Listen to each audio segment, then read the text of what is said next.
Quiet in here. And crowded. All right, it is 7 o'clock at this time. I will call the City Crystal Council meeting to order. Let's start with roll call. Mayor Adams. Here. Councilmember Banks. Here.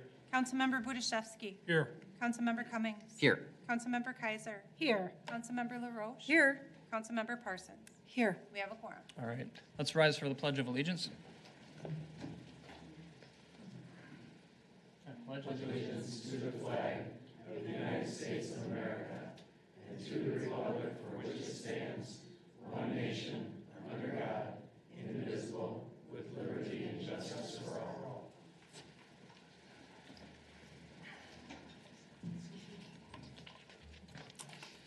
All right, we have an agenda before us. On this agenda, I'd like to pull off the consent agenda the last item. I believe it's 4.5. So we'll bring that on, we'll put that in the position of the first part of our regular agenda. Other than that, are there any adjustments to this agenda? Seeing none, looking for a motion. Nancy? I'll make a motion as amended. All right, thank you. Olga? I'll second that. All right, thank you. All members in favor, please say aye. Aye. Opposed, say nay. Motion carries. So today we have a presentation by our Police Chief Revering. So Chief, welcome and take it away. Thank you, Mr. Mayor, members of the council, and as always, I can't tell you how much we appreciate the fact that you allow us to come in here, show off our officers to you, show off the great work that they do every single day, and the fact that you support us is unbelievably helpful for all of us. So if I could ask Officer Josh Caston to step forward.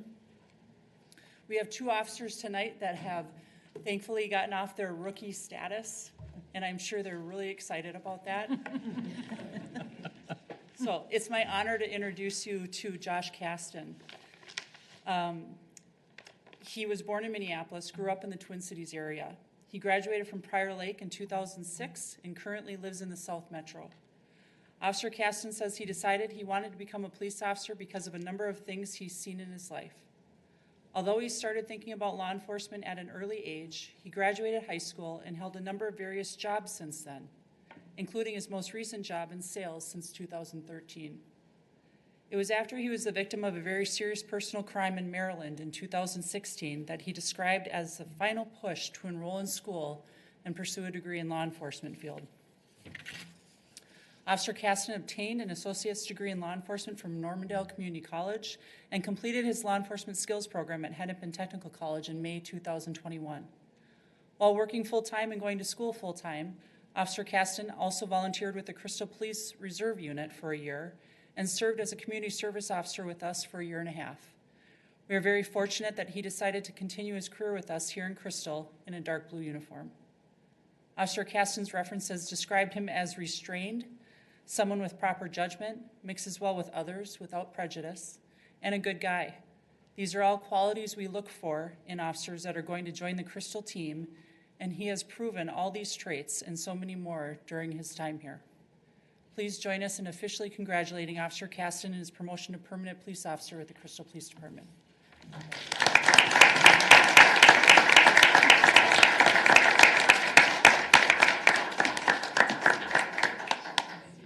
Congratulations. Congratulations. Thank you. Congratulations. Congratulations. Congratulations. So literally right before I came up here, I told Deputy Chief Hubbard that I wouldn't screw up, and I did already. And I'm sure he is not surprised at that, but I didn't need to admit that to all of you. So before I invite Officer Clevin up here, I'm just going to say a couple things about all of these officers when they go through our process, as you all know, which is what we say every time we bring somebody in. But it's important for their family to hear this. As you know, they're here tonight, many of them, and they need to hear the great work that their families or that their sons have done. So we hire Crystal police officers, and they endure a rigorous process prior to be given the opportunity to wear a uniform. Candidates complete an application, go through 2 interview panels, participate in an interview with myself, the deputy chief, and the assistant city manager, conduct an extensive background investigation, a full psychological screening, a physical screening, and a physical agility testing before even being offered a position. After they are hired, they complete 2 weeks of administrative and initial training, are given the oath of office by the mayor, and complete 3 months of individualized field training with an experienced officer. After successfully completing field training, they are approved for solo patrol and are assigned a shift for the remainder of their first year. Once they've successfully completed their probationary year, I approve them for permanent status, which is the benchmark we celebrate here tonight for Officer Caston and Officer Clevin. So, if Officer Clevin could now step forward. Sorry, Bri. Hi, how are you? Good, good. Officer Clevin was born and raised in Rosemount and graduated from Rosemount High School in 2005. As a kid, he was very athletic and played hockey and baseball. He says team sports were important in shaping him into who he is today. Officer Clevin says he has police officers in his family, and law enforcement has always been appealing to him. He held a few positions in loss prevention, security, and some time as a Minneapolis Park agent that further grew his interest in policing. About 5 years ago, he took a position as a detention deputy with the Hennepin County Sheriff's Office. While working in the jail, he was part of the Special Response Team, a field training officer, a member of the Special Management Housing Team, a body scanner operator, and most importantly, a trusted teammate on his shift. Officer Clevin says the best thing he learned in that role was the ability to communicate with many different people in many different settings. Officer Clevin obtained an associate's degree in law enforcement from North Hennepin Community College and completed his law enforcement skills program at Hennepin Technical College in May 2021. Officer Clevin's references described him as a super smart, mature, a good communicator who de-escalates situations very well. He takes criticisms well, reliable, and a good partner. These are all qualities we look for in officers that are going to join the Crystal team, and he has proven all these traits and so many more in his first year here. Please join us officially in congratulating Officer Clevin in his promotion to permanent police officer here at the Crystal Police Department.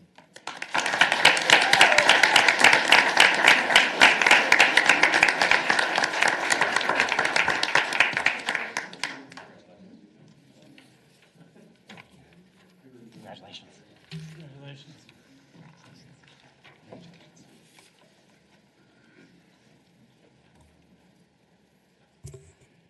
Was there cake? Was there cake? Yeah. Did we miss any?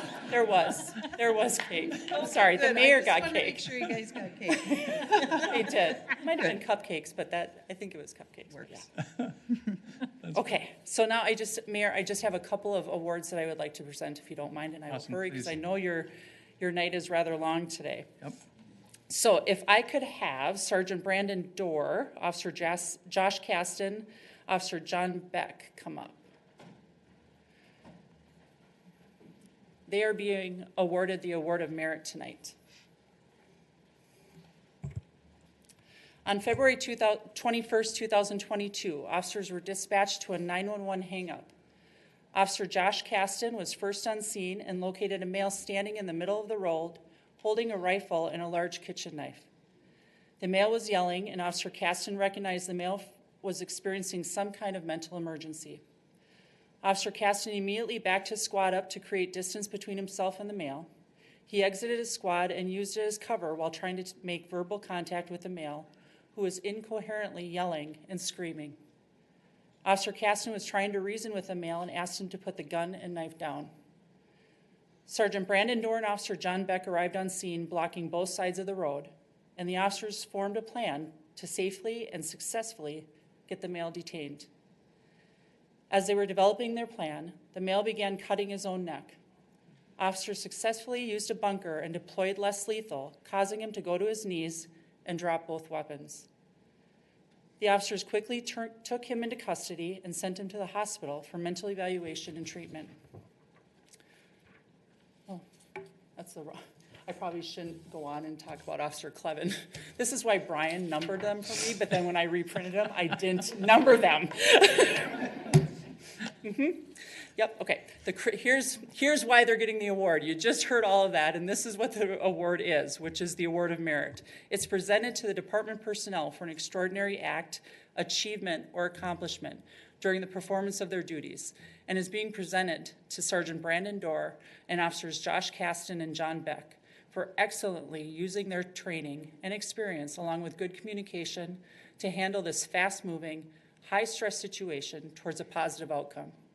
Through the use of good tactics and teamwork, officers were able to prevent the situation from ending in serious injury or death and to get this individual the help that he desperately needed. Please help me in congratulating all these officers. Thank you.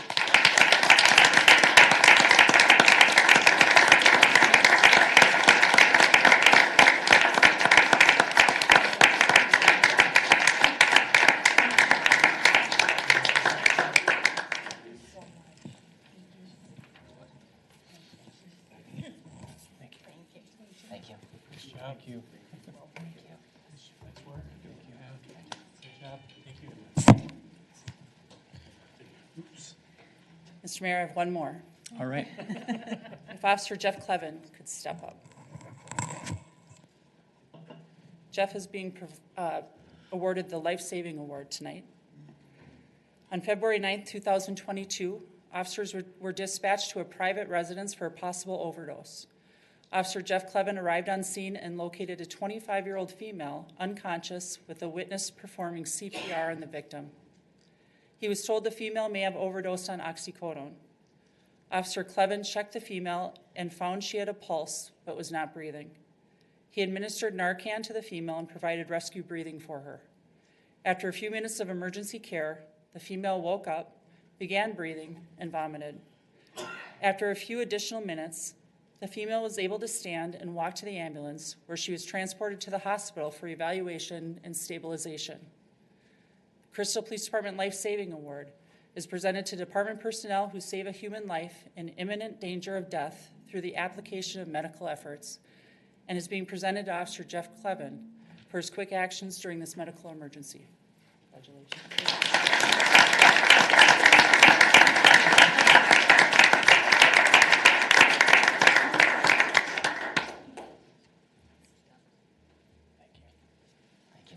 Thank you.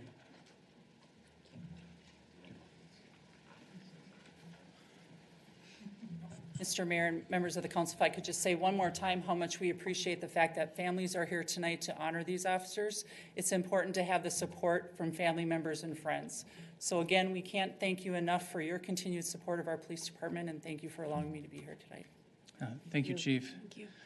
It's one of those things, when we see new officers come in, it's because of the families, and it's because of the other officers that they associate with with their training. This council is very proud of our officers, of our leadership in the police department and the officers. We thank you for your service. Coming from public safety, it's one of those things that it gets real, and it gets real fast, and we understand that. We do our best to support, to do our part, to support you guys in what you do, and we will continue to do so. And I just want to have a special thanks to the families and the other officers who support these officers to make them as outstanding as they are. So again, thank you very much. You guys are welcome to exit. You don't have to stay. I think hopefully you've been prompt by that.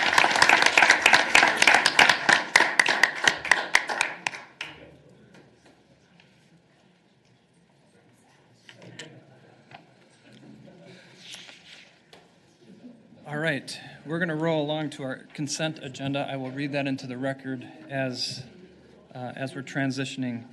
First item is approval of the minutes from the following meetings. It's the City Council meeting from June 21st, 2022, and Council meeting from June 21st, and City Council special work session on July 7th. Approval of the list of license applications submitted by the City Clerk to the City Council. That list is on file in her office. Adoption of a resolution accepting donations, and appointment of Jennifer Zielinski to the Parks and Recs Commission representing Ward 2 to a term expiring December 31st, 2023. That is our consent agenda. Looking for a motion on that. Go ahead, Therese. I'll make a motion to approve the consent agenda. All right, thank you. Second? Olga? I'll second that. Thank you. All members in favor, please say aye. Aye. Opposed, say nay. Motion carries. All right. Open forum is a time where the council hears from citizens about items of concerns and desires set aside a little bit of time so that we can hear what you have to say during open forum. And what we do by rule is we like to limit that to 3 minutes by each person, 10 minutes by each subject, and that way we have time to get to other business and make room for others to talk as well. So we do have someone who's wishing to speak. We got Bill Feist here. Is that right? Yes. Would you please step forward, state your name and address, and then let's 3 minutes. go. Yeah. Bill Feist. Well, thank you, Mayor Adams and council here for having me tonight. But I'm here on my concern. I have a rental property. I got a compliance thing that Annette comes out every year, takes a look at the place. And I feel like she's always picking at things that get fixed. You know, electrical outlet, light fixture. She wants main bathroom, other bathrooms caulked and cleaned. I don't live in there. I'm a landlord. And I'm not a slumlord. I'm a landlord and I do a very good job. And I know her personally. She comes out quite a bit and usually pretty good. But it's every time she comes out, she wants to write orders on the house. She gets down to the notes about the roof. Okay, the house does need some work. She gets down to the roof needs fixing. It's a server. It needs stuff. The garage needs stuff. It's you know, it hasn't been. I haven't stuck a lot of money in the place, but it's nice. Driveway, front sidewalk. I add all this up, I can spend $95,000 on this property, easily. If I do that, I raise the rent. These people are just getting by. I want to tell you something. People are just getting by out there. I rent this four-bedroom house for $1,250 a month. She pays the utilities, but $1,250 a month, they're not going anywhere. They're going to stay there. And if I raise it anymore, they'll be leaving. I had two properties, 3421, also 3425, and I sold that home because of, anyway, I could go on and on about rental properties. But I want to point out one thing in these 3 minutes. I had a different guy come out that did inspections. And he was outside, and the one house I sold, I had a drug problem going on there, selling stuff. I know something was going on in there. And I wanted the inspector to walk inside the house with me and take a whiff of what's going on in here so we could document it. I just want some documentation from the city. I want some support from the city. He says, I can't do that. He flat out told me he couldn't do that. I go, really? I paid a license to have an inspection done, and I know what's going on in that house, and I evicted them. But I just needed some support from the inspector, and he would not give it to me. And that really irritated me with whatever. It just set me off. And I just don't want to go on and on here. I got 3 minutes. I just wanted the council to know about this because I almost feel like I don't want to do any of these inspections. I've taken care of them. They're small. They're petty. I kind of feel real kind of petty here after what just happened here. Sure. With our officers and stuff in our city. I love the city. I went to school in Robbinsville when I was in 1968, and I've had that house since '71. And I've always been in Crystal. I've always been a resident of Crystal. This is a rental house, so. Okay. I'd just like to get it addressed a little bit with and they've been working with me on it a little bit. You know, Okay. the tenants have had some COVID problems. That stuff happens. They want this all done in 60 days.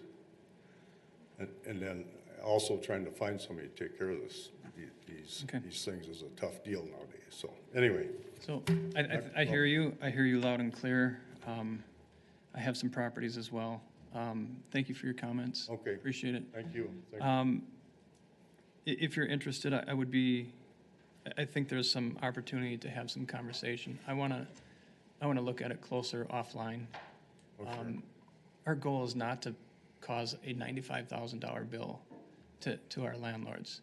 If there's something that's coming up and if it's been properly warned, Yep. that's the approach we like to take. We got rid of point of sale inspections at one point in time because we were bringing in different professionals to certify systems that were aged out. Sure. And by the time we got a homeowner could get that put up for sale, they were spending anywhere from $30,000 to $60,000 just to get their house put up for sale. Yep. That's not the role that we want to play here. We want to encourage, safe property and that sort of thing. And from your perspective, if you were a homeowner and you lived there, we wouldn't tell you when to put a roof on. That doesn't change the fact that those ordinances do exist and that we have to have that standard. And just keep in mind that it's designed to keep the stock in a good repair. And unfortunately, we have more latitude with rentals than we do with homeowners to be able to help with that. Doesn't make it right. It's been my pet peeve since I've gotten here. I've had so many different municipalities I've worked with. I used to do housing for homeless people. I got shut down by Minneapolis. Blew my mind. So there's always room for growth, and if there's an opportunity to grow here, I would like for us to do that. So thank you for your comments. Okay. All right, thank you. Yep, you bet. All right. Anyone else wishing to speak during open forum? Seeing nobody here raising their hand. Wasn't there someone else? I have one for public hearing. Yep. Sorry. That's okay. Don't want to miss anyone. All right. With that, I will close open forum, and next we have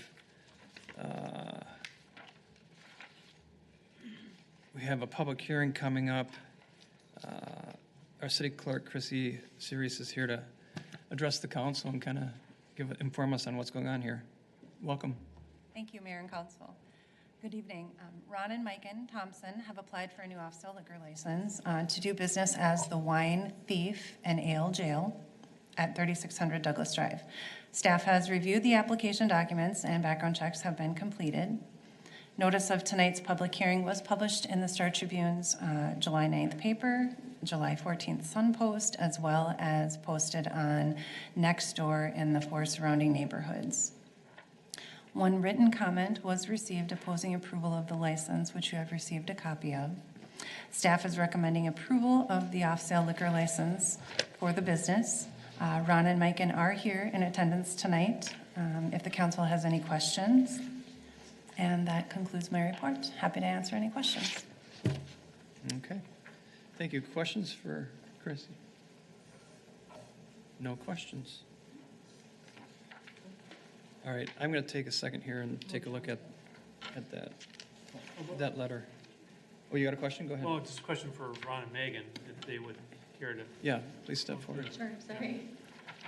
So, thank you for, starting a business here in Crystal, first of all. But I also like to hear from you, your experience with the sale of liquor. You can talk about your experience. And also talk about, what you're going to have in place to make sure that we don't have liquor or alcohol sales to minors. And if you're going to also sell cigarettes. So, We're not going to sell. okay, thank you. So if you would just kind of I know there's a lot of things there, but if you would Yep. kind of We enlighten can me. start there. That's easy. Yeah, great. So our current shop is in the Macroblin neighborhood in St. Paul. We're more of a small, more hand-curated shop. We work with smaller producers and a lot of different distributors, local distributors, large and small. We focus primarily on imports and craft beer on our beer side. We have a small liquor selection that's hand curated. We're not we don't have, 40 handles of vodka or anything like that. We on our wine side, we're organized a little differently. We're organized by flavor profile, so you don't need to know about, the grape or the region. We try and make it really accessible. We have a really knowledgeable staff that helps people select their, what they're going to have with dinner. Most of our wines are still under $20. Most of them are smaller producers. We have a lot of organic and sustainable wines. We want it to be, we have wines from all over the world, so we want people to come in and experience it. You remember that dinner that you had and a glass of wine somewhere. We want people to have access to that here. We've had that shop now for 5 years. It was an existing business that we took over. We've never had a problem with any code violations or anything like that. We've never sold to someone underage. We've always done the liquor awareness training anytime it has been offered. We didn't do it through COVID, but our staff has decades worth of experience, and we have never had a problem with it. Awesome. Go ahead, Nancy. This has to do with the physical building. Yeah. Are there improvements that you're planning to that, or facelifts? I know it's kind of a needs a full sad-looking facelift. building right now. I mean, the foundation and that, but I just wondered what kind of improvements? Yeah. Go ahead. You go Yeah, first. we're still working on it. We've met with 2 different builders, and everything's kind of moving slow right now. Everyone's super busy and backed up. But we've got ideas for changing the face some and maybe adding a little bit of square footage. And it's sort of, we actually meet with our architect tomorrow to kind of look at it. And we've got all these great pictures that John sent over of different renditions of it. So we sort of have an idea of maybe bringing something back to a 2-level roof like the old gas station used to have. But this is, A few more windows. yeah, we Right. can. Yeah. Yeah. So, yeah, it looks sad right now, but It does. we'd I like it live to- nearby, and it's been open and unoccupied for a while, and we were just, hoping and kept bugging John. Anyone interested in that? Well, and that's how Yeah. we heard about this space. A friend, a coworker, because Miken works full-time in the shop, and I work outside of the shop. And someone I work with, it's like, you guys should put a shop like that in my neighborhood, and I know just where. And so she goes, it's been sitting there, but it's a great neighborhood and a great area. And I came over and drove around and ate at Milton's, and I'm like, you know what? I think this is a really good spot for a shop like ours. And I don't know if you had a chance to look online to kind of see, we do merchandising a little different. A lot of shops are just so full with tall shelves, and we try to keep it a little bit more open filling. And It's a different experience, which will be kind of fun for our area, too. Okay, thank you. All right. Just one last question. So Megan, so you're going to bring existing experienced staff with you to work in this space, correct? Is that what I'm Well, understanding? We don't have enough staff to bring everyone over right Okay. now, so it would depend. We will for sure open it up to the existing staff that we have, anyone who's interested in that. Sure. And then as we go through, the hurdles to the liquor license and going things, once we start clearing those, we'll start hiring and then training in our, in the shop that we have right now. And I can tell you, our staff has been remarkably stable through the time. We have 5 full-time people. I'm in the shop, and we don't have a lot of turnover. So we'll see who wants to come. They all have industry connections, and so all of the hires that we have done in our tenure have come through existing staff, and they all come with experience. That's fantastic. I'm also excited to see what your store looks like once you get it up and running. Yeah. And I just want to tell you that, I love it when new businesses come to Crystal, but if there's going to be a liquor violation, I do not want to see you here ever again. Yeah. okay? No, And we that's, don't want to that's, ever be that's here. my belief. So that's why I ask you these questions, and, the rest of my colleagues here all feel the same way too, so. Yeah. So thank you. Thank you very much. Welcome to Crystal. Thank you. Yeah, what's the Go ahead, Teresa. timeline? When are you We haven't hoping got to- that far, have we? when are you hoping to open? it's probably right around the first of the year, realistically. And from talking to the people and how far out all the builders are and whatnot.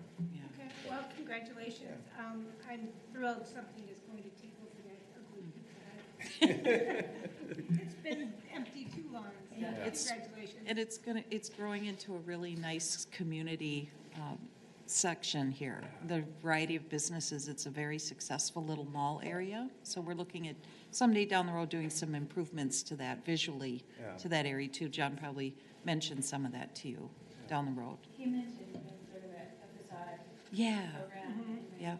You know, we're looking at the sprinkling and just Pedestrian starting to friendly. put everything in our ducks all in a row. Towards the, Oh, sorry. the We're river's just trying to put all our ducks in a row to sort of make sure that you meet us and the communication starts, and then start putting together, you know, how the building looks, when can we get people in there, to start building things out. Yeah. Well, destruction and then construction. Well, welcome Megan and Ron. Thank you. Thank you. Thank you. Yeah. Yeah, go ahead. Okay, well, I guess hearing more about the business, I would say makes me feel a little bit better that, I have to kind of keep my, personal things, but to know to see it's more like a boutique, Yeah. store, not like, kind of, like some of the other liquor stores. So I think there's, I guess there could be a niche for that, and that, that there's something in there. So that, I guess, that part is exciting. And that area is developing. And so with, the more of the boutique type places and things, so, congratulations. So, I mean, as far as somebody finding coming in there, I know we haven't voted on anything, or No, I would say. Clarifying but that. I would say, you meet all of the qualifications, right? So this isn't necessarily a place where sometimes our personal opinions and things like that get in place. I wouldn't say that, I would think that that's the best place for a liquor store, right? But, Yeah. this is it's a free market, right? And you guys acquire the property and you meet all the qualifications, then there isn't anything for us as the city council to sit there and say, deny that because if we felt like we didn't want a liquor store there, right? So, but like I said, it does make me feel better, that it's kind of seeing some of the vision, so that's appreciated. We've been, I feel like, a good community partner in the neighborhood where we're at, where we've partnered with local restaurants to do wine dinners. We've done cocktail classes and other, like in on sale, in establishments near us that have on sale license. We've worked to donate wine tastings and classes to local schools and different charities. It's not a run-of-the-mill liquor store. And honestly, like if you look, our website's thewinethief.net, if you look at, you'll see what Ron's talking about. It's really open. It's not metal shelves, floor to ceiling. We're not gonna have 24 packs of beer stacked in the corners. And there's a place for that. There's a place, and people are welcome to shop there. What we feel like is our strength is that we offer something that is sort of an enhancement, and it's hand-selected. And we really want to make it like a place where you can come and get something that enhances your meal or enhances your evening with your friends without any pressure or any snobbery, or, it's a good spot, I think. Sounds Okay.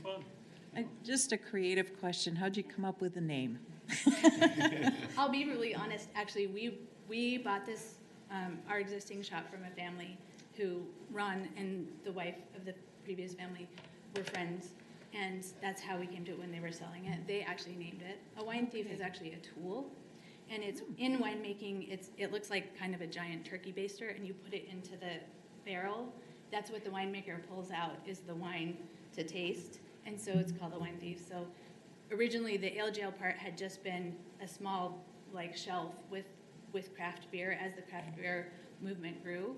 And when the space next to them opened up, then they took that space, and then it's really one shop, but they're on two sides of sort of an old, what was an old grocery store. We're right by McAllister College, so we're sort of right in between the college area. But we probably do more professors than kids.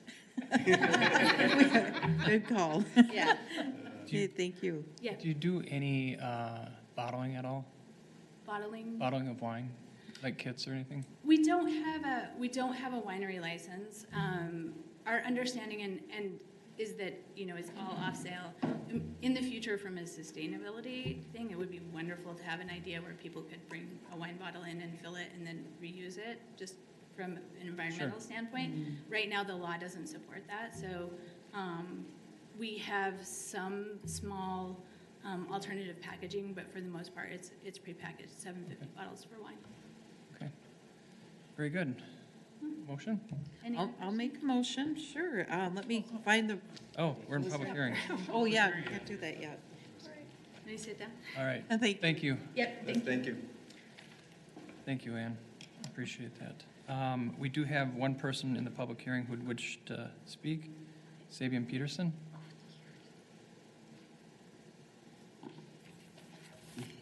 Would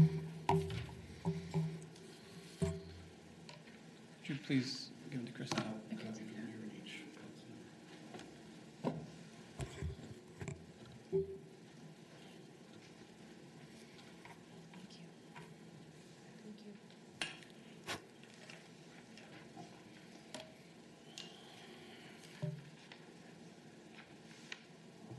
right, thank you.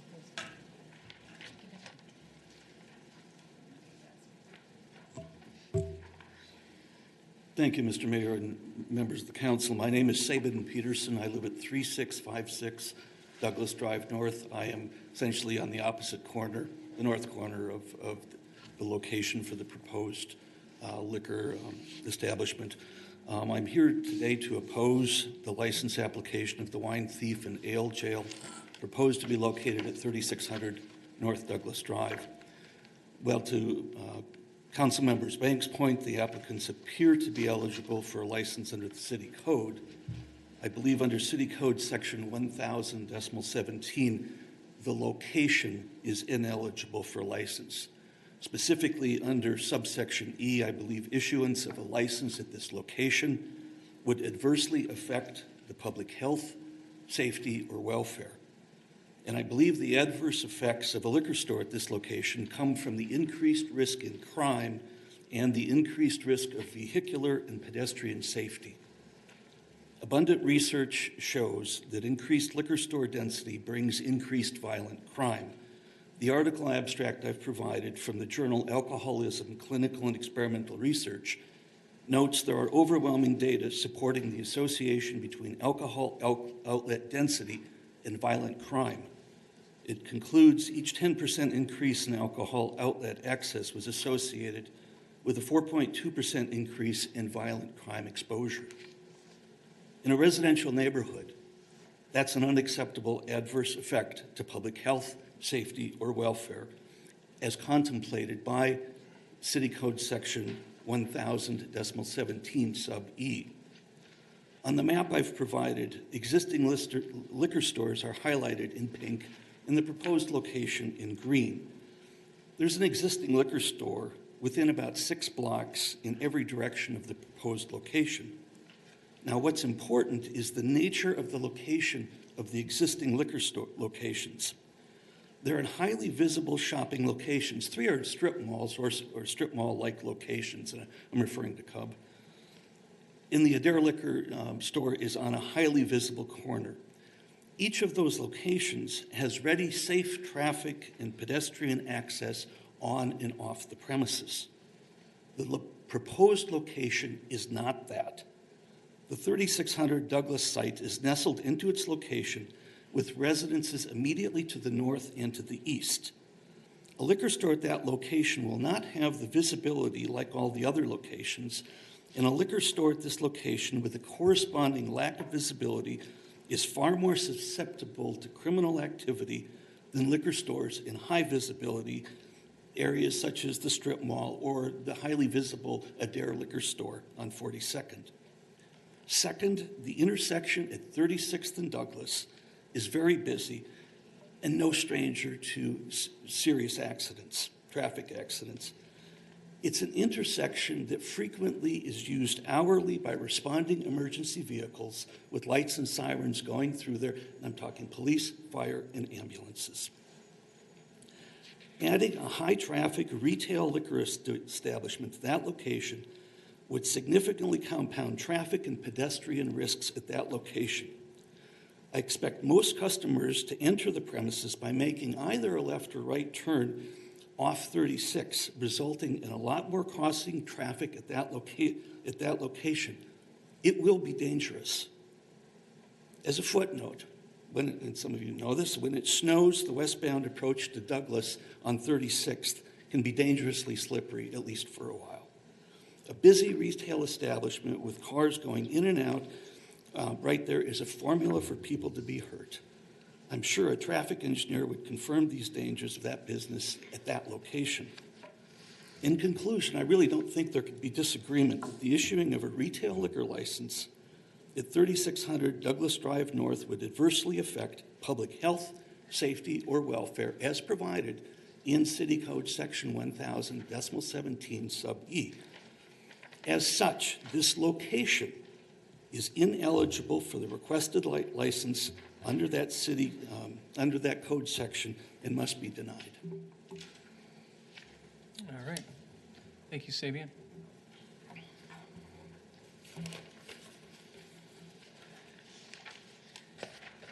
All right. Anybody else wishing to speak during the public hearing?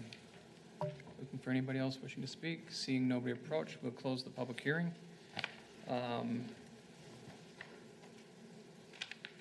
At this point, any further conversations by the council? Go ahead, Nancy. Could I get clarification, Troy, on this subsection E? Sure. Thank you. Yeah, Mr. Mayor and council. So the speaker refers to a general licensing requirement you have in Chapter 10 of your code. It provides for an option if the city determines after investigation that issuance or renewal of the license would adversely affect public health, safety, or welfare, then you can deny. And again, this is a general licensing provision, so it's tobacco, liquor, any other business license that you have. So from a legal perspective, the way you would need to view this, the speaker talks about a busy retail business and liquor business in particular. The challenge in trying to exercise that provision in a situation like this would be, how is this any different? How is the proposed business or license any different than any other busy retail store? It's already been utilized as a commercial property, I presume. I don't know the history of it, but there was a building there, and presumably it's been commercial, so it's had traffic. So I think the challenge, you would really, as a council, if you wanted to consider denying on that basis, you would have to continue this, likely engage the services of a professional conduct a traffic study, get some specific information back before I would recommend you would be in a position to take any action on that provision. So, long story short, I don't see, due respect to the speaker, I don't see this as stopping the city from moving forward, the council from moving forward and granting this. If you have pause and want more information, that's then where you would engage an investigation to come back and report to the council. Nancy, go ahead. Yeah, I want to do due diligence in respect to the neighbors. Chief Revering, if you could step forward, I just was curious because when it was Pizza Hut, we had delivery drivers coming in and out. We had pickup customers coming in and out.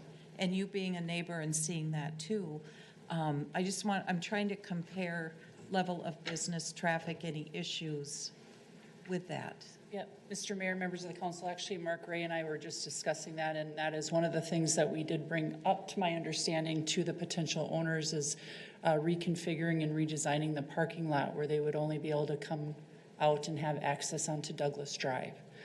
So that has been talked about. With respect to the speaker's point, obviously, I haven't been shy about telling you the increase in violent crime that we've been having. I do not have numbers that say that it's because of the liquor stores that we have in our community, but he is correct in saying that that intersection is a dangerous intersection. You all know that. It has been for the 25 years and then some I've been here. But I don't have information relating to any liquor stores or whether or not that has any, hindrance on having someone here or not. John? All right. As staff, we're kind of dealing with this on the fly, but I think there are two different approaches regarding traffic, and we have authority that's more limited in one than the other. So some of the other proposed uses for this site involve like a drive-through, like a drive-through coffee shop or even a fast food restaurant, and in those cases, those would definitely trigger Planning Commission and City Council site plan review, which would give the city the opportunity to require changes to access points. Because the proposed use is simply repurposing an existing commercial building for a retail store, from a zoning perspective, I don't believe we have grounds to require them to change the access unless they're going to add something like a drive-through. That would trigger it. So it kind of depends on what the proposal is, but there's no way that I'm aware of where we can require them to change accesses when it's simply a permitted use and there's no site plan review requirement. Thank you, John. Brennan? I guess kind of follow-up comments. I think we all agree that that is a dangerous intersection, but business, it's a commercial property and it's existed and it's been there, so it doesn't matter what business is there. And I think the city engineer would probably agree with me that that's just going to be a potential hazard, that especially anybody who's putting something there is going to have to realize, I mean, there's nothing that any of us can do, about that. That's kind of how that is. And I think, and it goes back to my comment of feeling better that it's a boutique type, restaurant, not restaurant, I'm sorry, liquor store versus, if you were to compare to Cub Liquor Store or Adair Liquor, those types of things, it's more fitting of I don't see that as a high traffic, it's not gonna be a high traffic type of a store, right? And kind of more fitting of the neighborhood, like that intersection, the commercial stuff. But my question going back to, I know with Chrissy, I guess, and it would be the chief, right? You guys are the ones who review the application, right? And there isn't anything that in our standard, like what we do with any, liquor license, right? That there were no findings. Right, there wasn't any findings, right? Because kind of going back to the standardization, right? That we can't do something different than we do with any other, liquor store or any other business. But in your normal procedure with investigating, there wasn't anything to give cause to subsection E, correct? That's correct, Councilmember Banks. Correct. Okay. All right. Just Nancy. another comment. Not long ago, there was a liquor store where the tattoo place is now, right? Mm-hmm. So we did have a liquor store next to it. Yeah, just down the street. Not in the same location, but to the point of having other liquor stores close by.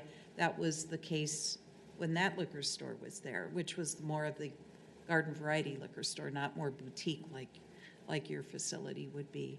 So I just wanted to, as far as public safety and that, I don't recall a lot of incidents at that store. Do you, Chief Revering? When that was there, just to compare to this data point that Mr. Peterson brought up.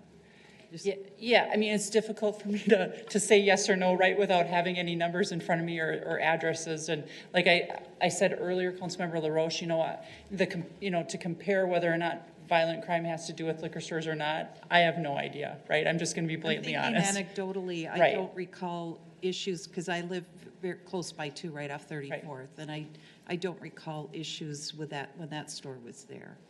Right. I mean, not that there aren't sure. any, but I'm just trying to think anecdotally, just doing due diligence. I want to be fair and listen to both sides and address concerns, because I understand. And also, if I could ask any other residents, like to the east and to the north, were they all notified by letter, Chrissy, about this business, or? Councilmember LaRoche, we did not send letters out. We posted on Nextdoor for neighborhoods surrounding. Okay, so you did And a it was social media? published both, and we also had the public notice on our city website. And I have not heard from any other neighbors nearby the facility of any concern. So I just wanted to see if there was any other feedback from our council members, but I have not received any notification, just the copy that you forwarded me from that letter that's on our council dais. Okay, thank you. All right. Any other questions from anyone? Comments? Seeing none, I'd like to make a few comments. It's, in that space, we've got a restaurant and a bakery, and we've got some things that are really kind of making that place more desirable than it was 10 years ago. And having a boutique-type setting adds to the experience.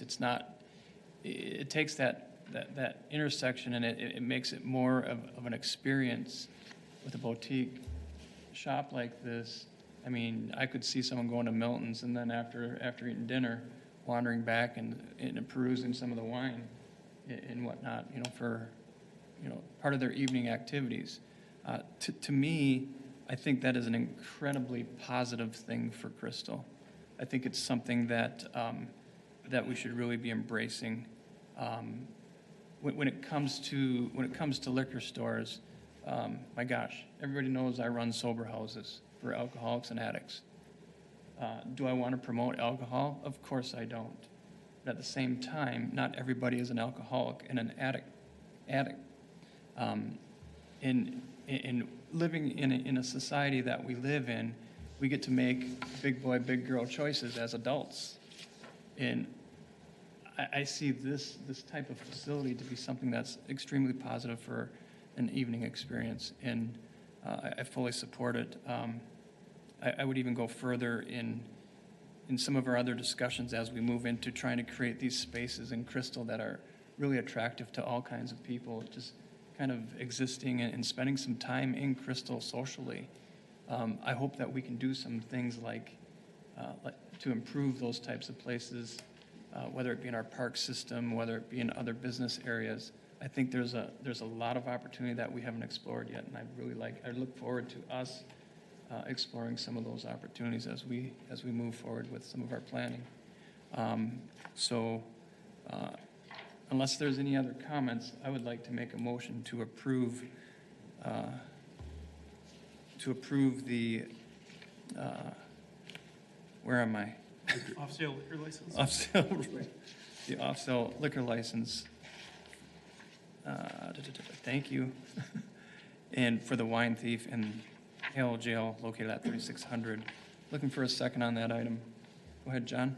I second that motion. Okay. All members in favor, please say aye. Aye. Opposed, say nay.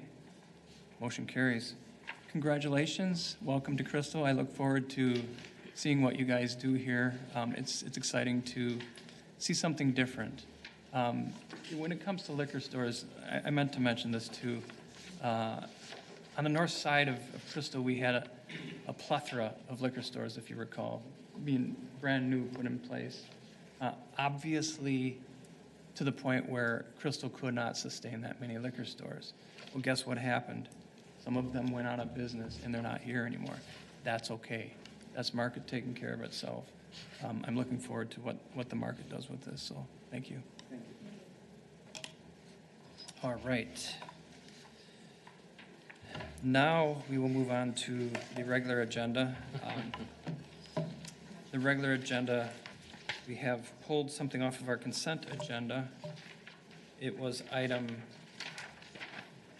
4.5, adoption of a resolution approving the use of Hennepin County funds for preservation of owner-occupied affordable housing homes within reach.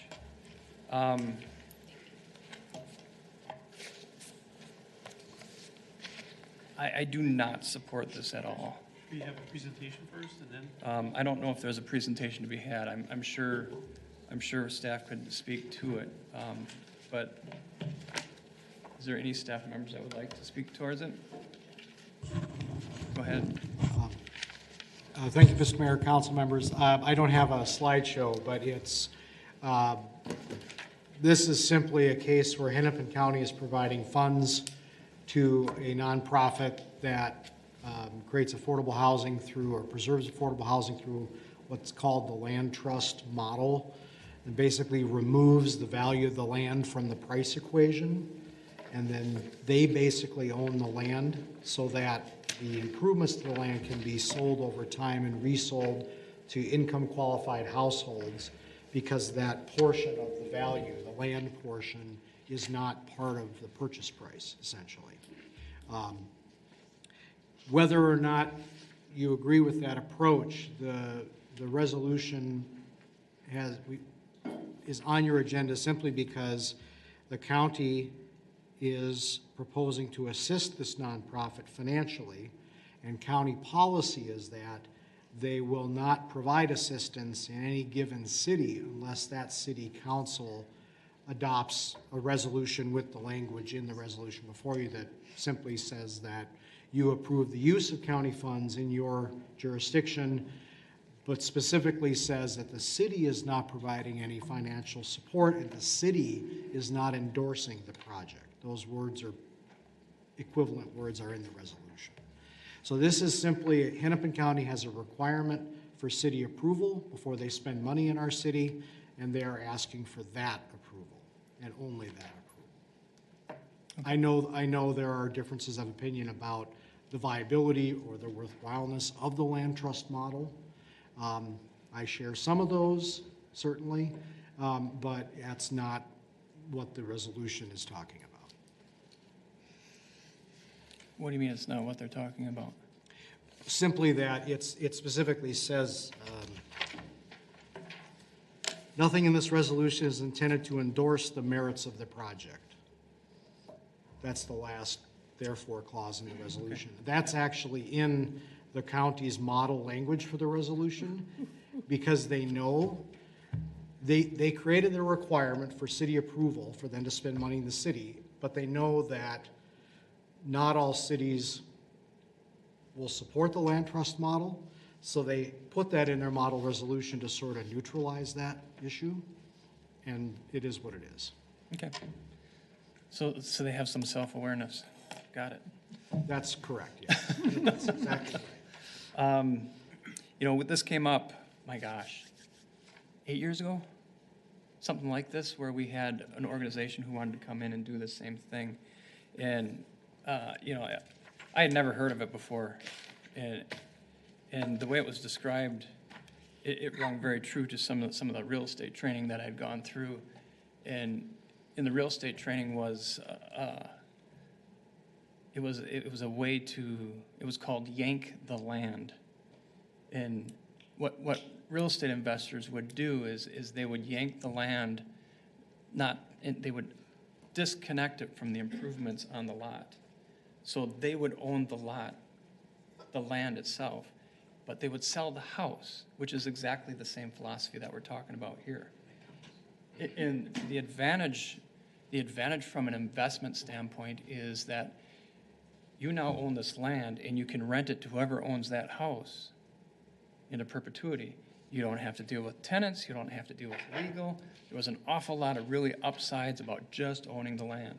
And the best part about it is you can increase the rent as time goes on, because the land value tends to increase. So I'm not going to make a value judgment, but from my perspective, that was never anything I really felt comfortable doing, so I never did something like that. Since then, I've been into different conferences, I think even Metro Cities conferences, where they brought forward this concept. And I had a little bit more time to spend and ask some more pointed questions.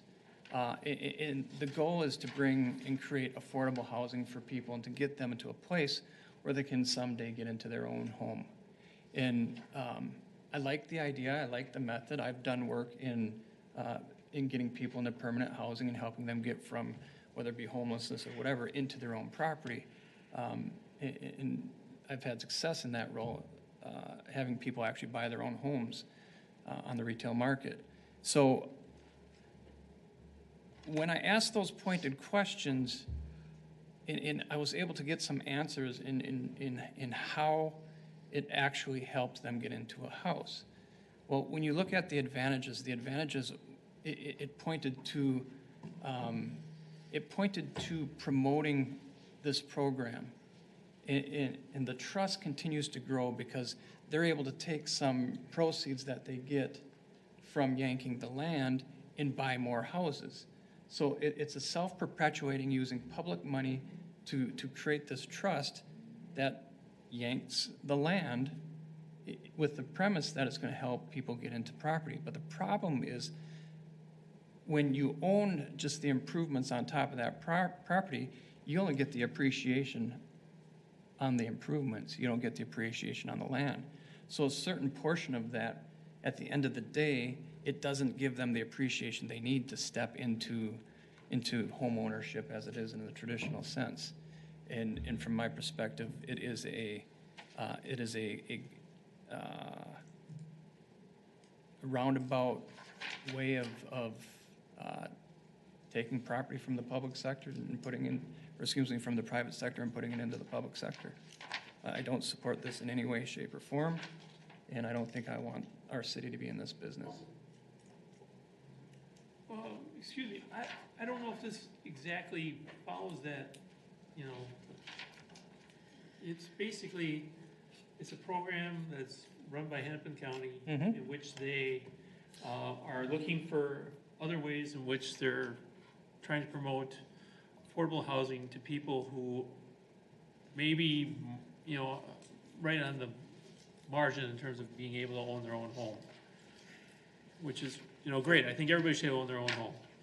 So, but for this, I mean, it's primarily what I get from what John's saying. It's just more or less saying, like, we're not gonna, we realize we're not on the hook for anything that goes on. This is Hennepin County involved in a couple of projects within our house, or within our community. So it's not binding on us to decide whether it's right or wrong or whatever. It's more or less just saying that we understand that they're going to try this, and they happen to have 2 sites within the city of Crystal, and that, you know, whether we agree with it or not, we're not bound by it in any way. That's kind of how I see this. So it's, whether it's yanking the land or not, it's more or less just, you know, Hennepin County is just more or less saying, like, we're doing this, and we just kind of want to let you know that, you know, you're not going to be harmed by this in any way. So that's how I see this particular resolution that's in front of me. Okay, interesting. Any other questions? You know, from the affordable, you put the affordable label on it, and you'd think it would help the people that actually are in the situation. Bottom line is, this doesn't work. It just simply doesn't work in the long term. And at the end of the day, you have more public-held private property by the government, or the trust that's controlled by the government. We don't know. Okay. We don't know. Actually, we do. We don't. Okay. We actually do. This is not asking us for a judgment whether we do or don't. This is just basically saying, like, again, Hennepin County is trying something. They try a lot of programs for, you know, making home ownership affordable. And it's basically kind of like, you know, I see John over there waving his hand, but you know, it's, you're not. I was looking at my. Oh, I saw one of those little finger points or whatever. No. But I don't know if we need to, you know, drill down into the nuts and bolts on this thing, because it's pretty much, you know, not holding us liable in any way. So. Okay, good. I think that really illustrates the difference in our. I know it does, and I don't think we need to argue about this. I think we need to either, you know, we need to bring it to a vote. We should just, we know where you stand, we know where I stand. We should just say, okay, let's have a motion, and let's see if we get a yay or nay on it, rather than, you know, we don't need to argue anymore about it, right? Okay. Right. I'd like to make a couple comments. Oh, no. If you don't mind, No. Is that okay? No, is that okay with you? No, you said your opinion, I said my opinion, and we're now to a point where we gotta vote. We got people waiting here to get some business done. So I run the meeting, so I'm actually going to make my comments. Oh. So that's just how it's gonna go. You know, this incremental. Where's that craft beer? This incremental, you know, not really saying the whole thing and kind of putting in a caveat so that it's more palatable. It's just a way to get it in. I do not want to get it in, you obviously know that. And crap, I lost my train of thought. Thanks, John. No problem. I work at that. Yeah, you do good. I have a question. Yeah, go ahead. No, you can keep thinking. No, Okay. it gives me So, time to remember. How is, I mean, I feel, I heard both of your points. My question is, it's kind of weird that Hennepin County is having us. How does it matter? Why do we have to make this approval? Why can't don't they just give grants directly to nonprofits all the time? How is it that we're in the middle of this? Councilmember, I don't know where they actually have this policy, but somewhere, I'm guessing at a fairly high level at the Hennepin County Housing Redevelopment Authority, they, at some point in the past, adopted a policy that before we spend county money in city X, that city has to adopt a resolution saying they're okay with us spending money in their city. And this is not a new thing or unique to this program. It's just they created their own hoop that they have to jump through to do the work that they can do. And so they are asking us to adopt this resolution. I think as the mayor put it, they have some self-awareness that there is some skepticism about these projects. And so their model resolution specifically says, hey, we're okay with you spending your money in our city, but that's all we're saying. That's it. And I think that's evident in their model resolution. Thank you. Thanks for the extra time. I think just really what we talked about illustrates the difference in our perspectives. And from a city perspective, which is what you've taken, yeah, there's no harm to the city. But from a citizen perspective, there's no way I want my money that I send to the county government coming into this space. You can't think about it that way. I absolutely have to think about it. I'm built that way. I'm wired that way. Yeah. In fact, that's how I operate within the city of Crystal, is what is the citizen's perspective. Well, then I'm concerned about my money that went into that street out there. I mean, it's the same. Yeah, Yeah. I would, but I'm actually okay with that street, so I'm not Yeah, worried about it. see, I mean, it's the same thing. I'm not okay with this, so that's where it's important. All right, anybody else? All right. Is there a motion on this item? Anyone? I can make a motion. I'm so sorry. Please forgive me. What happens if, do people vote no? What happens? Do they just we can't give this money to this nonprofit now? They don't, the nonprofit is a trust. Okay, so they can't give the money out And if the city votes no? Well, so the city votes no, we would let the county know, and the land trust. We would let them both know that the city council did not adopt the resolution. And because this is a self-created requirement on their part, what they do with that is up to them. Called the blue line. Right. Right. So just a point of clarification based on your question. I believe it's a Hennepin County trust. Or it's at least controlled by the Hennepin County. They're giving money to their own trust. Yes, it's government-owned private property at the end of the day. I don't know how else to look at it. Go ahead. I don't believe that it's a private it is a private nonprofit corporation. It is not a government body that actually owns the real estate. Okay, they're on the board. They're on the board then. But they do receive government money as part of their funding sources. Yep. So, but the organization itself, I don't think it's completely controlled by the government. The government may have some role, but it is a private nonprofit corporation or organization of some sort. I don't know more than that. Yeah. I'm pretty sure there are board members, but that's fine. I still don't support it, regardless of whether it's government or not. All right. You had a motion. I can make a motion. I make a motion approving a resolution for the use of Hennepin County funds for preservation of owner-occupied affordable housing, homes within reach. All right, looking for a second? Brendan? A second. All right. All members in favor, please say aye. Aye. Opposed, say nay. Nay. Wow. Okay. Second item. Do we need a roll call? Oh, yeah, roll call vote, sorry. Councilmember Kaiser, Aye. Councilmember LaRoche. Aye. Councilmember Parsons. Aye. Mayor Adams. Nay. Councilmember Banks. Aye. Councilmember Budashevsky. Aye. Councilmember Cummings. Aye. Motion carries. All right. Next item is the first item on the agenda, which is now the second item on the agenda, is the disbursements of $25,000 or greater. I'll read that into the record at this time. Health Partners, Inc., July health insurance premiums for $115,202. MinPair for employee and city required contributions for pay date 6/24/22 for $63,262. League of Minnesota Cities for third quarter of 2022 workers' compensation insurance for $152,020.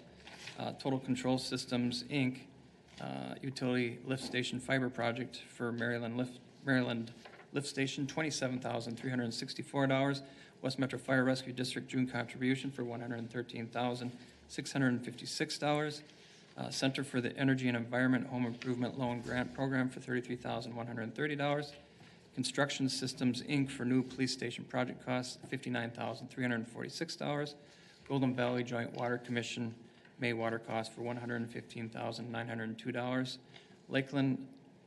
Laketown Electric Corporation new police station project costs, $63,056. League of Minnesota Cities third quarter of 2022 property casualty insurance, $44,295,000. Logis for Microsoft 365 licenses, some TV and PD switches for $41,522. McDowell Company for police station project costs, $482,595.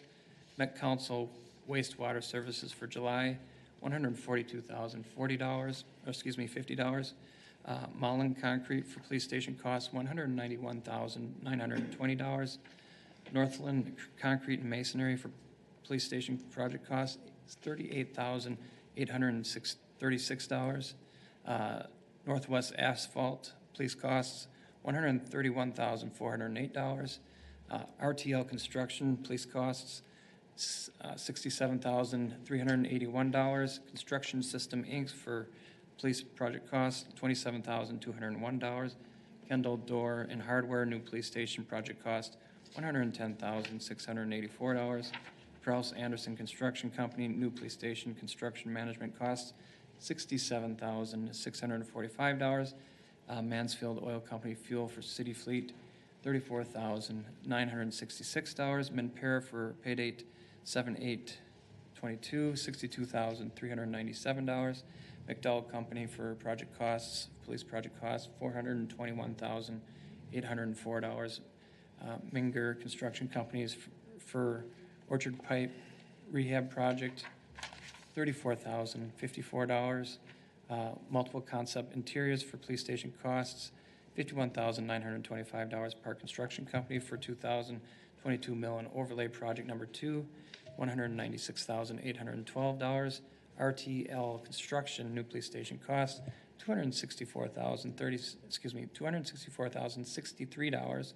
Top Lift Contract Glazing new police station project costs, $85,515. Vite and Company police station costs, $432,777. Tollmaster Inc. replacement build for Freightliner truck, $125,299. West Metro Fire Rescue District July contribution for fire is $113,656.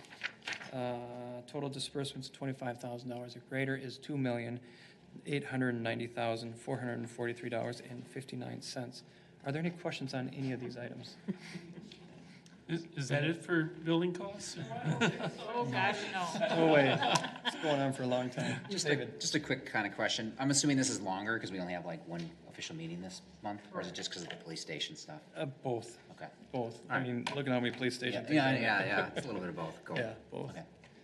Go ahead, John. I make a motion approving the list of disbursements of over $25,000 submitted by the Finance Department. Okay, thank you. Second? I'll Nancy? second.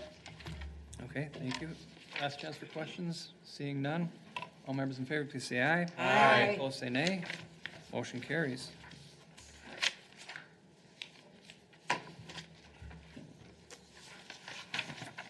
All right, next we have, the council will consider civil penalties, and Chrissy Sirius is here to address the council on that, so welcome again. Thank you again, Mayor and Council.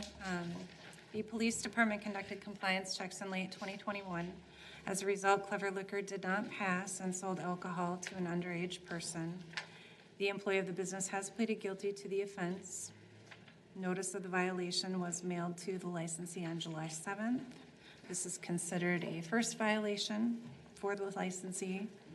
Clever Sanchez, the owner of the business, is here tonight to address the council.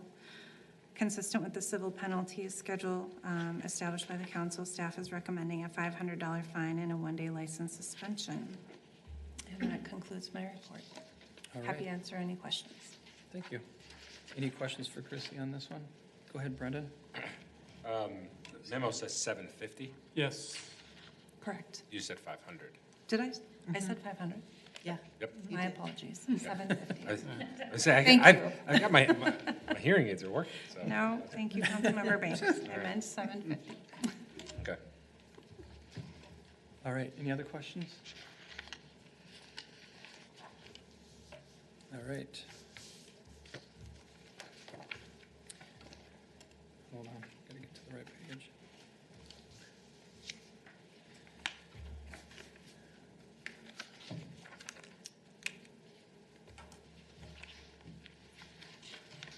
All right, could you please step forward? Hello, everyone. Hi. Just want to make sure you understand that you have the option for a formal hearing, or you can waive the formal hearing if you'd like. Are you looking for a formal hearing? No, I'm not, but it's kind of hard for me to answer that question because, you know, it's, I know we're guilty. We did what we did, but Okay.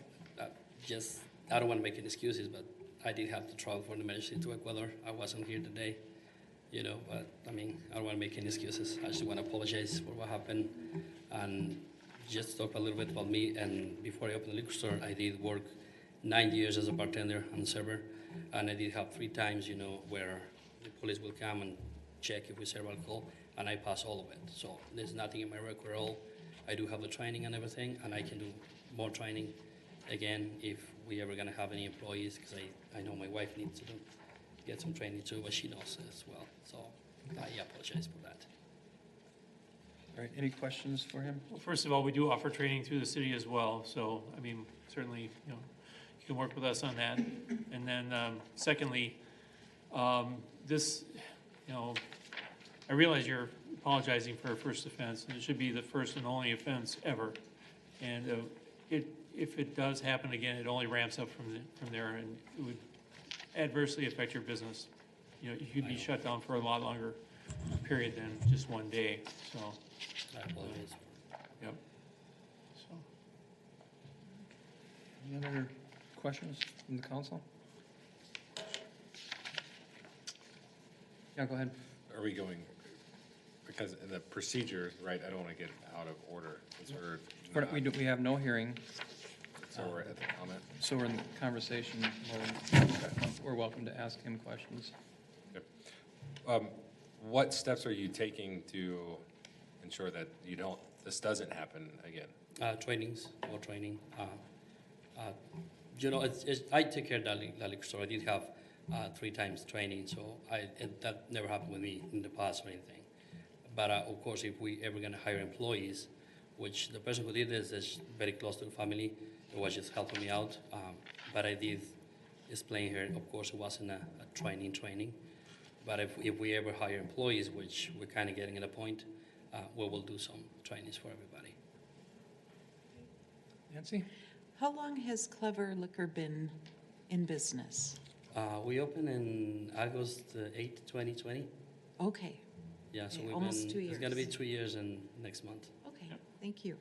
And you remember when you were here for that license application? It was in the video. It was on Zoom. Yep, It was on Yes, Zoom. yes, Yeah. Yep. yes. Okay. Yep. Mhm. That's right, okay. Do you remember what we said? We don't want to see you come back. I remember that. Okay. Absolutely. You know, it's important for us to do our best in the short period of time we have with you, to really encourage you to take it seriously. I understand your situation. I understand you have different members who are not employees all the time. They're just trying to help you out in a tough spot. I get it. This is not a place where compromise can happen in terms of your due diligence. I don't know what's going to happen here today, but I know in the past we've had different than what staff has recommended for the requirements. I don't know if that will happen today or not. I just want you to know if it does happen, as you go to second and third, we start doing maxes for sure. All of that, trying to support a business and not destroy their ability to make money. That's my heart. That's my perspective on it. But if it comes back again, it's kind of like, okay, we got to do something to make you. I understand, and I'll do my best. I take care of the store. I went there 8 to 10 p.m. every single day, and I take care of the store. It's only when it did happen, I mentioned with my mom in Ecuador, and I had to go. It was. Yep. I get it. No, I'm sorry. Okay. Nancy? A quick question for you. What are your methods? Do you have the reader, the driver's license scanner?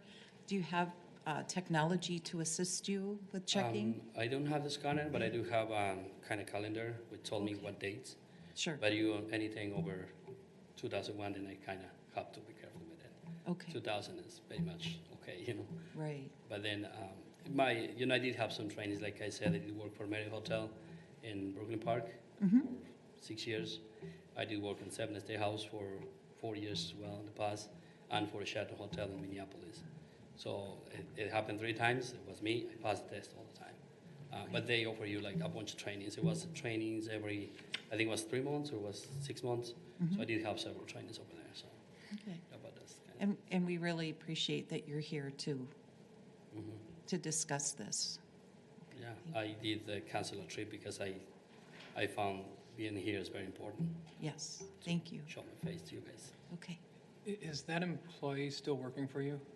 Excuse me? Is that employee still working for you? No, she doesn't work for us anymore. Okay. She got fired. So. Okay, well, that explains why she's not here.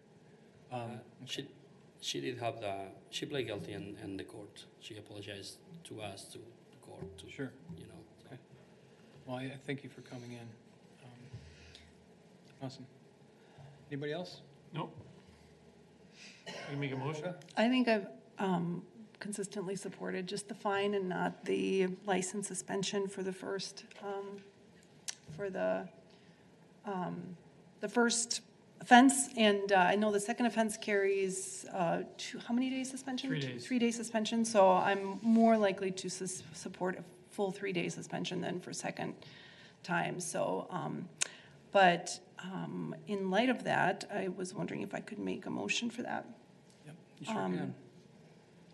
So I make a motion to, for a penalty of $750 and no license suspension to be imposed in this case. Looking at here it is, I'll read it. I make a motion to impose a civil penalty of $750 for violation of a liquor license regulation by Clever Alcibar, a Clever Liquor located at 5120 56th Avenue North, and no license suspension. All right, looking for a second. Brendan? I second that. All right, all members in favor, please say aye. Aye. Opposed, say nay. Nay. Roll call, please. Councilmember LaRoche. Aye. Councilmember Parsons. Aye. Mayor Adams. Aye. Councilmember Banks. Aye. Councilmember Budaszewski. Nay. Councilmember Cummings. Aye. Councilmember Kaiser. Aye. Motion carries. All right, thank you. Thank you for coming. Thank you. Thank you. Yep.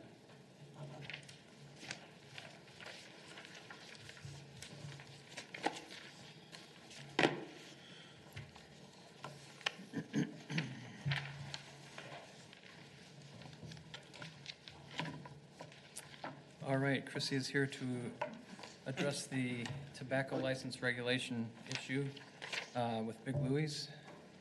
Thank you again, Mayor and Council. I'm sorry to be the bearer of unpleasant council agenda items tonight. Right? Earlier this year, staff received notice from the state that a license violation occurred at Big Louie's. They were selling contraband tobacco, and it was seized by the Department of Revenue. A license violation notice was mailed to the licensee on July 7th. I spoke with the business owner.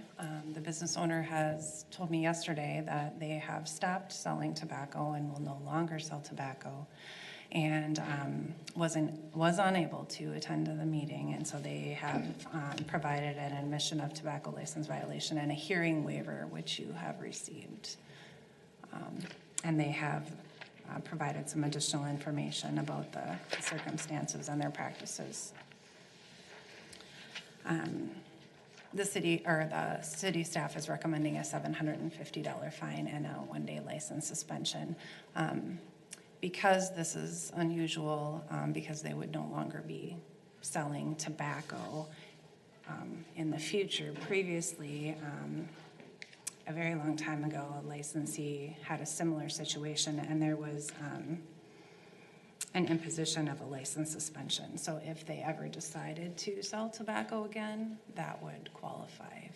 That would be applicable to their future license if they ever decided to sell tobacco again. So that was the only similar circumstance that I could find in previous license violations under this circumstance. All right, questions? Go ahead, David. I guess just for my clarification, so they did not have a tobacco license, and then they were selling like tobacco products that they got from a gas station? Is that what the statement says here? Councilmember Cummings, no, they did have a valid tobacco license. Okay. The issue is that they were not purchasing their tobacco licenses, or their tobacco from a licensed distributor, which is not allowed. Got it, thank you. Other questions? Nancy? Since I started council, I kept this little spreadsheet just so I can review history. And just checking for tobacco violations, also liquor violations for past first offense. This is a first offense for Big Louie's, correct? Correct. Councilmember LaRoche for a tobacco license for violation. this. So just to give some people, fellow council members, some history here, and I'm happy to pass this down if you want to look at it. We've had variations of fines for $400 and no suspensions for any of them. $400 up to $750 for violations, depending on if they were first or second. So just want to give a little history of what we've done in the past for this as a reference. I have a question. Go ahead, Jack. So if Big Louie's decided to sell its tobacco, they'd put through an application, but we would look back and see that they had a tobacco violation, and I'm assuming that there's a bigger issue here because they're selling tobacco that wasn't licensed or had the proper stamp on it from someone who, they got bigger problems right now is what I'm getting from you. So we would keep that in our memory banks, and we probably would not give them a tobacco license in the future as a result. Is that what you would be recommending? I'm asking you for your opinion. Councilmember Wojciechowski, to answer your first question, if Big Louie's wanted to apply for a tobacco license, they would have to go through the process. Yes.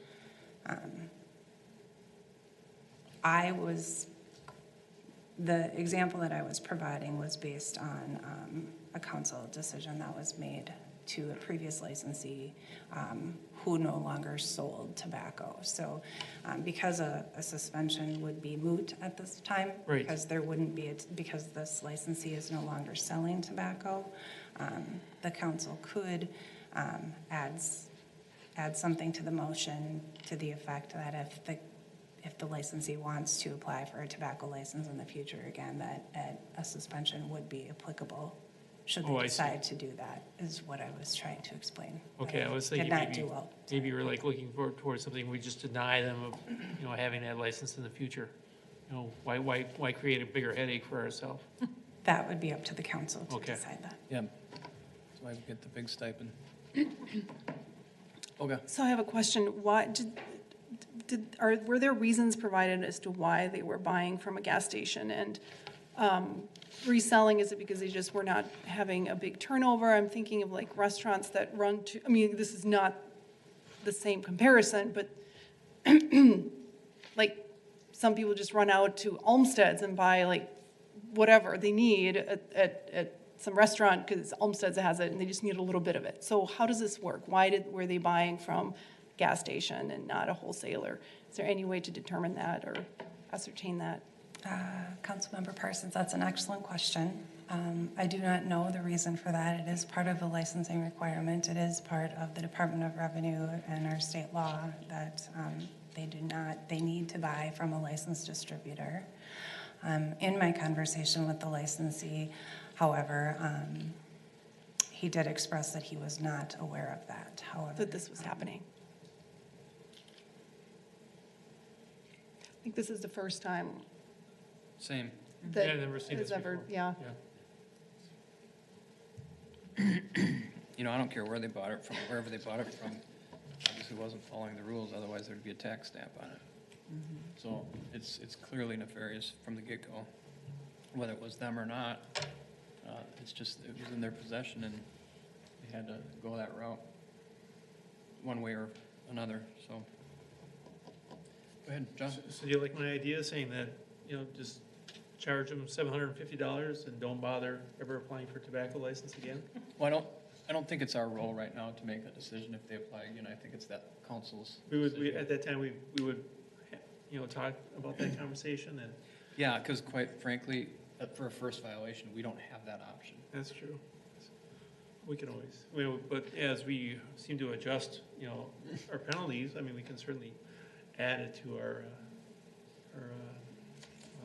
Yeah, if we had that desire, of course. Right. Because 5 years down the road, you know, who knows who'll be here, right? Right. Okay. Anybody prepared for a motion, Nancy? I'd like to make a motion to, I'm just finding this here, sorry. Based on the staff report, including findings contained therein and other information presented regarding this matter, that a penalty of $750 with no suspension be imposed in this case. I would like to include the suspension language in that for future application. Okay. Looking for a second on that. Okay, John? I second that motion. Okay.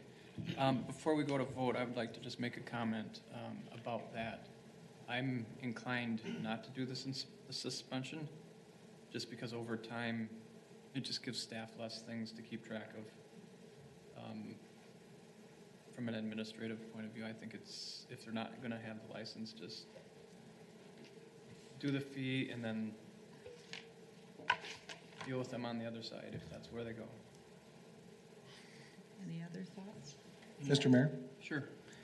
Just for the sake of clarification, if I may, as far as the suspension language that was referenced as part of the motion, could you expound on that a little bit? I'm not entirely clear. I think it was mentioned that if they were to come in the future to apply for a tobacco license, that we would not give that to them, correct? Or suspend it based on this? Or unless I'm not understanding that right. So we can't suspend their license on the first violation, and we can't proactively in the future suspend it. Okay. It goes around our ordinances. So, you know, kind of based on what I'm understanding, I would withdraw the suspension language and just make a motion then for a penalty of $750 and no suspension. Okay. But we have amendment? We have a motion on the table, we should vote on And then that. second. Okay. Yeah. And a second, yeah. Hold on, I'm asking for a friendly amendment. Would you be willing to support that amendment? I like the suspension. Mr. Mayor, if I can just quickly add to Sure. this. Yeah. You really can't suspend a future license. You know, you have a license in front of you, and you could suspend, there is some general language in the general licensing provision that you could perhaps look to for a suspension that would be broader than the 1 day. I think that's getting a little dangerous because you did prescribe specific penalties for this type of violation that's more prescribed. So I'm a little concerned if you get into suspension more than the 1 day, then it starts to run into question about are you really being compliant with your own own code. So I really, I think that, and that's why I wanted to press a little bit on that, because I think that's a little bit sketchy to go down that path. I think the uncertainty creates issues for the council. Okay, Okay. agree. You'd be willing to make a Yes. friendly amendment? Thank you, John. Thank you. All right, so we have a first and a second with that friendly amendment. All members in favor, please say aye. Aye. Opposed, say nay. Motion carries. Thank you, guys. All right, and then you want to roll right into the next? Yes, thank you, Mayor and Council. Similar to the previous violation, it was a Department of Revenue visit and seizure of tobacco contraband, and staff is recommending a $750 fine and a one-day license suspension. All right, and they're not here either? They are not here, however, they did also submit an admission of the tobacco license violation and hearing waiver, and that would have been for Speedway, store number 4052. Okay. All right, go ahead, Nancy. Sorry, I'm looking at my spreadsheet. And I see that Speedway in 2018 had a second violation for tobacco. Same licensee, different store. So is this technically a first violation with them now, since time has elapsed? So, Councilmember LaRoche, 2018, so the chart indicates a second violation within 36 months of the first violation, third violation within 36 months of the first violation, so. So that's expired. Correct. 2018, so, okay, thank you. My point is they have a history. Right, and we have an ordinance. If I could just. Go ahead, John. Expound on that. There was two stores, right? So I think when we had the discussion, it was the second store that had the violation. We had discussion at the council level about whether or not, how the penalty, we considered a second violation, if I remember correctly. So, I think, even though technically it looks on the book as a second violation, we kind of treated both stores as separate, and then it was the first violation for that second store, if I recall correctly. So it was kind of a different thing, it was something that we talked about extensively. I remember Councilmember Kolb and I kind of went back and forth on that one quite a bit. So, not that we want to go back through the weeds, but. Yeah, that's good recollection. Yeah. All right. John? I can make a motion? Sure. Make a motion that based on the staff report, including the findings contained therein and the other information presented regarding this matter, that a penalty of $750 and a one-day license suspension be imposed in this case. All right, looking for a second? I'll second it. Therese, thank you. All right, all members in favor, please say aye. Aye. Opposed, say nay. Nay. Roll call. Councilmember Parsons. Aye. Mayor Adams. Nay. Councilmember Banks. Aye. Councilmember Wojciechowski. Aye. Councilmember Cummings. Aye. Councilmember Kaiser. Aye. Councilmember LaRoche. Aye. Motion carries. All right, thank you. All right. I think we let Chrissy off the hook now. Thank you. Thank you. For your work on that. Next, we have resolution requesting 6-lane option for inclusion in the Blue Line extension. John Sutter here is here to address the council. Thank you. All right, thank you. Mr. Mayor, council members, we did discuss this in the work session earlier, so this is mainly just for the public to understand what this resolution is about. Simply put, we can presume that Metro Transit and Hennepin County are going to put forth a 4-lane option for County Road 81 through Crystal, that is reducing it from 6 lanes to 4, and they would use the additional space freed up by that lane reduction to widen the median of Bottineau Boulevard to create space for the light rail tracks. We also believe that their likely preferred option for the Bass Lake Road intersection would be to build an interchange where the through lanes of Bottineau Boulevard would fly over Bass Lake Road on bridges, and the station would stay down at grade. Now, the purpose of the resolution tonight is simply to say that the city wants to see some additional alternatives included in the environmental review for the project, which will be starting now and going for approximately the next year, prior to an anticipated municipal consent vote by our city council a year from now.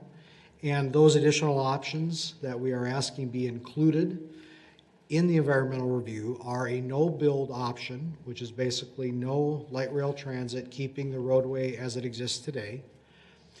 An option keeping 6 lanes from Highway 100 to the general vicinity of Airport Road with an at-grade intersection at Bass Lake Road. And then an option having 6 lanes from Highway 100 up to the ramps of this potential Bass Lake Road interchange.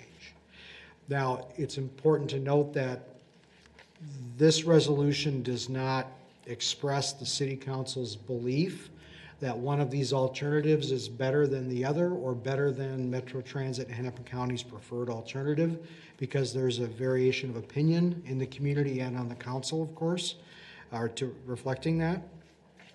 It is simply saying that in order to make an informed vote on the project next year, the council needs these other alternatives fully evaluated along with Hennepin County and Metro Transit's preferred alternative for the project.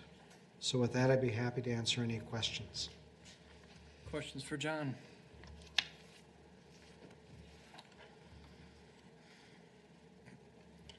No questions, John? All right. Yeah, we did have an extensive conversation. If anybody's listening and is interested in what some of the conversation was, please go back to our work session and look for that audio there.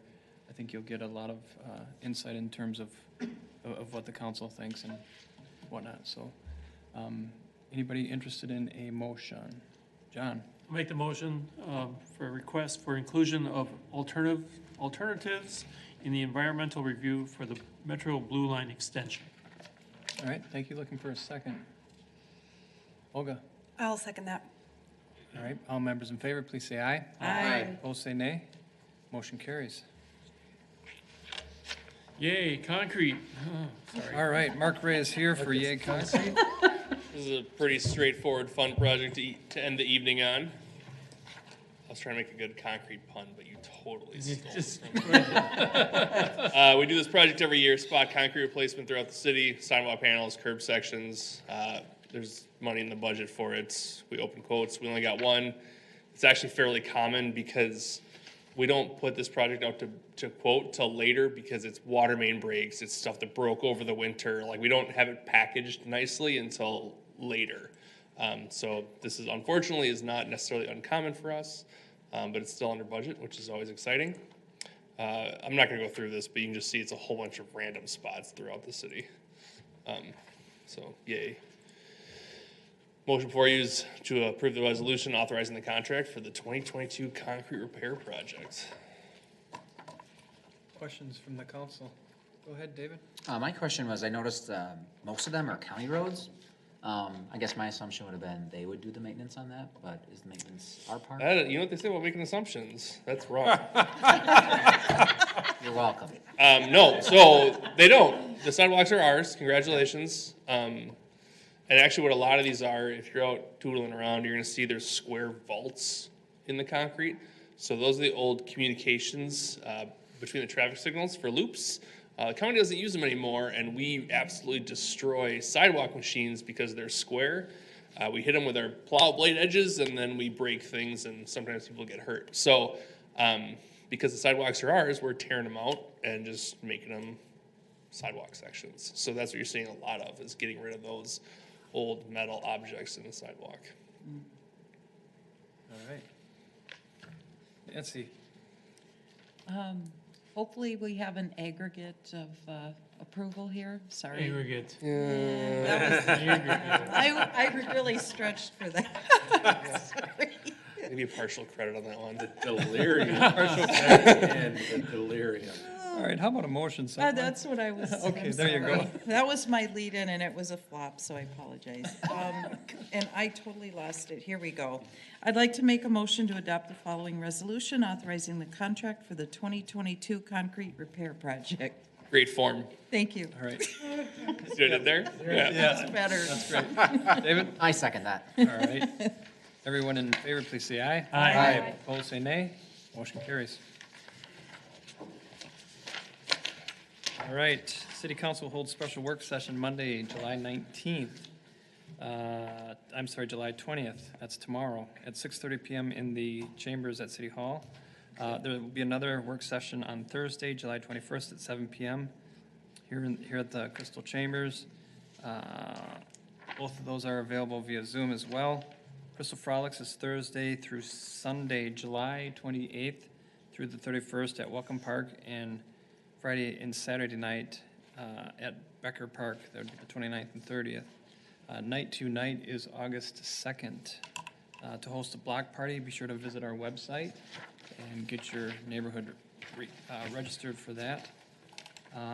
City Council will hold a budget work session on August 4th at 6:30 PM. That's here at City Hall. Next City Council meeting is Tuesday, August 16th, 7 PM at the Crystal Community Center. Our parking lot will be under construction here, and that's why we'll be moving to the Crystal Community Center for easy access. Reminder to everybody that the work sessions and council meetings are available for your viewing and listening on our website at www.crystalmn.gov. Looking for any other announcements from the council. John? I have a question. Sure. So we paid for the asphalt, prepaid for the asphalt, is that correct? For the parking lot? For, No, it was for Stephanie, because I saw it was on the list of disbursements, 141,000. So we prepaid for the asphalt for the parking lot, correct? I sure hope so. I don't think we did, but Okay. It's right. It's in, okay, great, I'm fine. scared me, John. I was like, what kind of country do we live in now, anyways, I'd like to make a motion to adjourn. Nice lead in, John. You did that on purpose. all right, you got a second? Second. All right, before we take this vote, are there any other announcements? Seeing none, all members in favor, please say aye. Aye. Opposed, say Aye. nay. Motion carries. We are adjourned. Thank you, Chief.